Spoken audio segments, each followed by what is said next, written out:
morning. Welcome back to my channel. Another EcoFlow update tayo. So, ang ginagawa ko dito is real life experience or real life feedback kung paano ko ba ginagamit tong dalawang power stream at isang Delta 2 Max. So, kahapon, medyo nakabawi ang ganda ng harvest natin. Ito nga pala guys, pag bumili kayo ng power stream or actually EcoFlow products, ang maganda sa EcoFlow ay mayroong ecosystem ng apps. Yun yung isa sa nagustuhan ko dito. Talagang kung ikaw yung tipo ng tao na gusto mo nakikita mo or OC ka na nakikita mo lagi yung activity ng iyong solar setup, ito yung maganda dito sa EcoFlow kasi nga integrated lahat, meron siyang application. Ang ganda ng software niya. Kahapon, ito katulad ngayon, update lang 11:23. Meron na tayong 2 kilowatt. Medyo makulimlim yung araw today. Nagsimula siya ng 6 every hour, 6, ito 7, yan every hour. Kita mo kung ilan yung nag-generate niya na solar energy. Kahapon, ang ganda ng araw kasi umabot siya ng 7.48 kilowatt. So, yun yung ating na-harvest. Bukod sa kilowatt hour, kita mo na rin dito in peso kung magkano mo sinet yung per kilowatt hour. Kahapon, naka-save tayo ng 97.21. Yung buwan, ito yung pinakamataas natin, 126.97 pesos. Today, nakaka 26.16 pa lang tayo. Ganito yung itsura ng kalangitan natin. Covered yung araw, puro ulap, pero nag-generate yung apat na solar panel ko ng almost 800 watts. Ayan, wait lang, hindi kita yung image. Ito yung itsura ng apat na solar panel ko dito sa app yan. PB1, PB2, PB1, PB2. Sa setup ko, meron akong dalawang power stream and each power stream meron siyang dalawang input or ibig sabihin, dalawang solar panel yung pwede nating ilagay. Since kaya niyang mag-output ng 800 watts, ang nilagay kong panel dyan ay TIG 550 na Canadian solar panel. Kasi meron din namang kasing inefficiency ang ating mga solar panel. Katulad nga ngayon, makulimlim ang araw, kaya hindi naman siya nagmamax ng 400 watts palagi. Ngayon, meron tayong nakukuha na 1.1 kilowatt hour. May pumapasok sa ating battery na 619 watts. Nag-output yung ating power stream ng 496.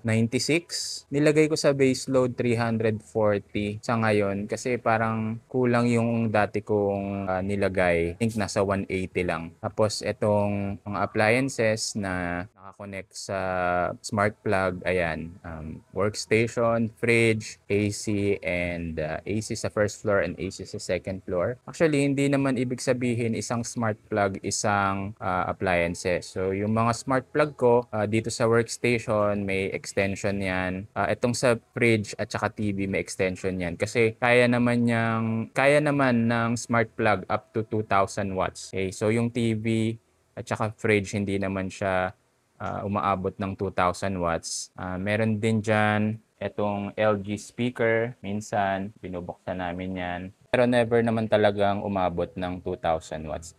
Ito silipin ko tong base load kung okay. Dapat kasi as much as possible, zero yung makikita natin sa metro. Ayan, di ba? Zero sa power grid. Dapat mag-match siya na zero din sa ating metro. Para silipin natin. Hindi accessible yung aming Meralco eh. Pero yun nga, ang mga gumagana kasi ngayon ay itong, alam ko wala na akong mga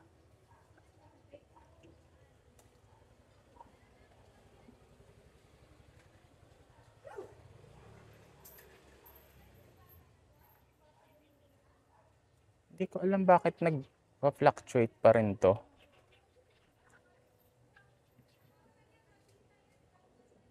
Dapat to stable eh. Hindi ko sigurado anong nangyayari. Pero yan, makikita nyo, ibig sabihin gumagana talaga yung power stream natin. Nagta 30 watts. Silipin ko nga sa app. Dito dapat zero siya eh.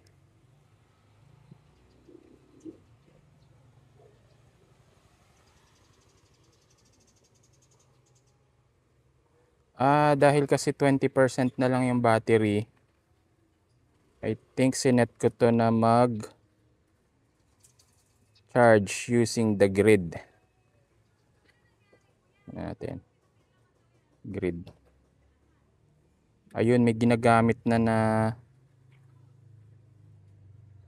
may pumapasok na 110 watts para i-support tong ating battery.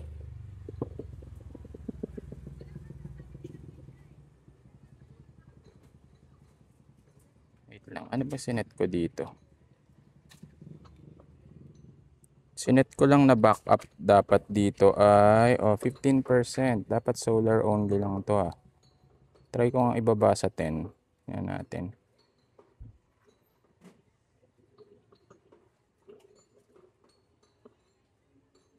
Okay, nawala na yung AC. Ito na ngayon. Meron pa din. So, hindi ko alam. I-figure out ko kung anong nangyayari. Dapat to, wala naman akong appliances na mag-shift na hindi stable yung current So, kung malaman kung ano yun, hahanapin ko pa.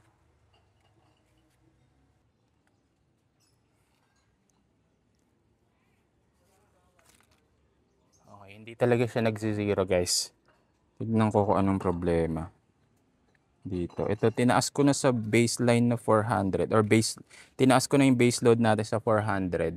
Hindi pa rin siya nagsi-zero. So, hindi ko alam kung anong problema nito. Ang goal ko is hindi naman talaga mag-zero pero dapat hindi pumapalo yan ng 100 watts. Kasi mataas pa rin yan para sa akin. Nag-average siya ng 100 watts. Titignan ko.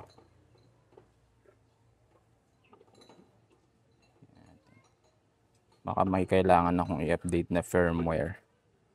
Oo, yun nga. May kailangan tayong i-update. Balik tayo sa loob. Okay, napansin ko kailangan meron tayong i-upgrade or i-update na software dito sa ating power stream natin.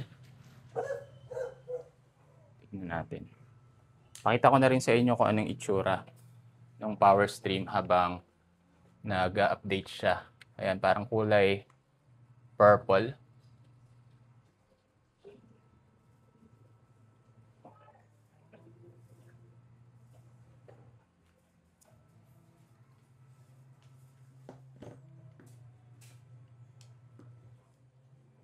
Hintayin lang natin tong mag-upgrade. So, ang new version na ay 1.0.1.228. Itong system na to, hindi siya set and forget. Kailangan din i-observe mo yung behavior ng system, kung ano yung galaw ng input and output ng watt hour. So, kailangan din, feeling ko kailangan medyo mahilig ka rin talagang mag-check ng mga bagay-bagay. Supposed to doon sa mga, hindi ko rin alam, doon sa mga ibang inverter na hindi eco-flow, I'm assuming kailangan mo pa rin i-check, di ba? Kasi minsan magugulat ka na lang na bakit mas mataas yung bill mo kesa doon sa hindi ka nag-solar. So, yan, updated na tayong PS left. Updated na tong isang firmware ng PS left, PS right.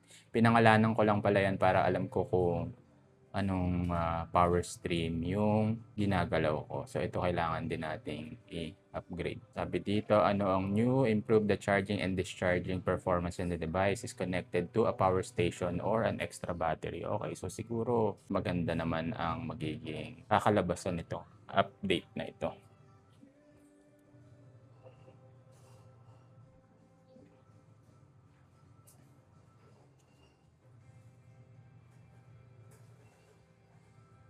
Tail lang natin.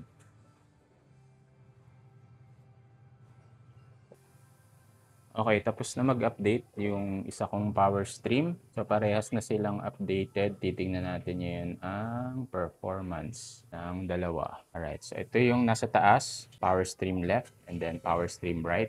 Paano ko siya nakaposisyon doon sa aking lagayan. So, may nagsusupply sa kanila ng 200 watts sa base load, 75 watts sa smart plug. So, Pag dalawa yung power stream mo, isang app lang din ang gagamitin mo, automatic siya na mapupunta dito sa app and then i-divide niya yung load, ibabalanse niya yung load.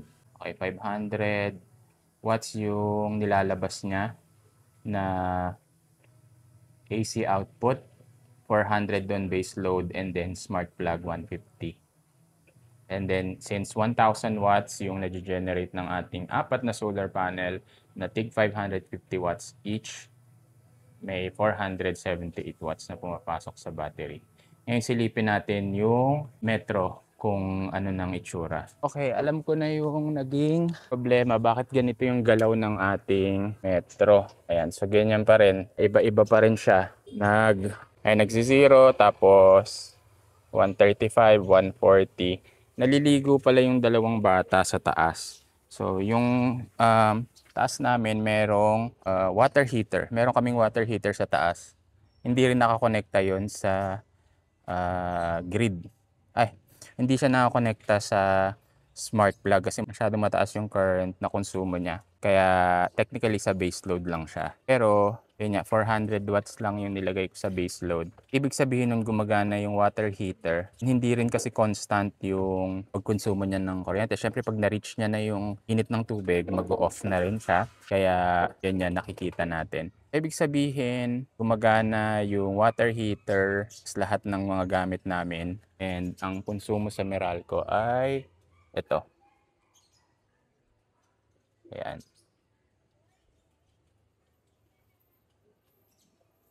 Kaya siya pa iba-iba. So kahit zero dito sa app, ibig sabihin zero talaga kasi hindi lahat ng appliances nakakonekta sa smart plug. Ewan ko nga ba't hindi sila gumawa ng smart breaker. I think meron pala, pero mahal. Pero I think kung, 'di ba, kung smart plug lang, gawa lang sila ng parang breaker na itsura, tapos lagyan lang nila ng ihulma lang nila as breaker and then lagyan nila ng electronics. I think pwede na 'yun eh. Ewan ko lang ba't hindi nila ginagawa. Pero ayan na. Ayan, ako. Pakita ko sa inyo. Ito oh. So palagay ko, tapos na silang mag-shower. At ito na yung naging itsura ng Metro natin. Tignan nyo yung arrow. Diba? Pabaliktad. 160. So ibig sabihin, sobra na yung base load na nilagay ko dito. Ibig sabihin, kung hindi ko iibahin to, yung 160 na nandito, babasahin niya as load. Instead na makatipid tayo, lalo tayong mapapamahal. So, bawas lang tayo. 400 minus 160. Set ko lang yung power demand ng 190. Aba? Hindi, dapat 80 yung bawas ah. Sobra tayo ng 160 eh. So, dapat 80 yung bawas. So, dapat 120 lang. 80 times 2 is 160. So, dapat 120 lang tayo. Okay, tignan natin. 120 times 2 is 240. Ayan, 240. Dapat mag-0 na yung ating Metro. Walang cut to. Ayan, no? So, negative 3. Negative 4. Ang mahirap kasi dito, sa pag-set mo ng base load, hindi siya yung exact number. So, wala yung halimbawa 241, 242, walang ganun. Kaya, tignan natin. Negative 3. Ito, kung paano ko ito basahin is nagne-negative 3 siya. Yan. So, makikita nyo talaga nagwo-work yung ating system. Diba? Yan, negative 3. Kaso sobra. So, gawin nating 240, 120. Gawin nating 110.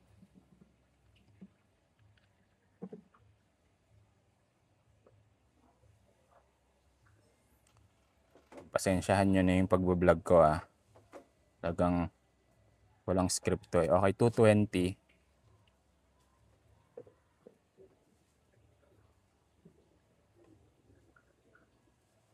Okay, pag 220 naman, masyado namang mataas yung binaba natin. So, nag-16 ano siya. Ito, bakit gumaganto na naman? Nagsi-16. Dito hindi pa pala sila tapos maligo. Bali, siguro kanina pinatay lang nila yung gripo. Ngayon naliligo pa rin. Maandar pa rin yung heater kaya bumalik siya sa fluctuation. Bumalik yung metro natin sa pag-fluctuate. So ibabalik ko na lang siguro sa 240. 240. Okay na yung -3 kaysa positive. Ito ang base load namin ay, okay, so 120 times 2 magiging 240. Okay, 240 na siya. Ayan, makikita nyo dito. Nag-0 na siya. Or 0 and then 3. Naliligo pa rin pala yung mga bata kaya ganun pa rin yung galaw ng ating power stream.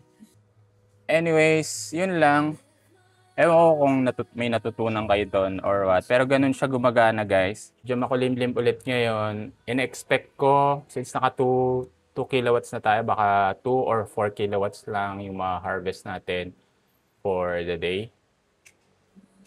Ayan, gamit itong ating dalawang power stream.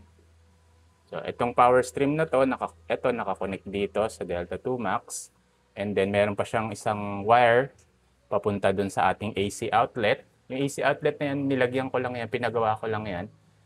Pero kung hindi nyo naman kailangan magpagawa ng separate, pwede nyo nang isaksak yan sa mga regular outlet nyo. Ako gusto ko lang may separate sila na outlet kasi may available akong breaker dito sa bahay. Meron pa akong available slot. Diyan. Yan yung aking line papuntang breaker. Meron pang line din itong dalawang power stream papunta naman sa solar panel sa labas. Ayun. Ito yung aircon namin. May smart plug siya pero naka-off. Yan, naka-off yung dalawang aircon namin sa baba at taas. Ito. Naglagay lang ako ng fan dito para dyan. Para yung temperature hindi ganun kainit. Nasa 41.2 yung operating temperature na ngayon.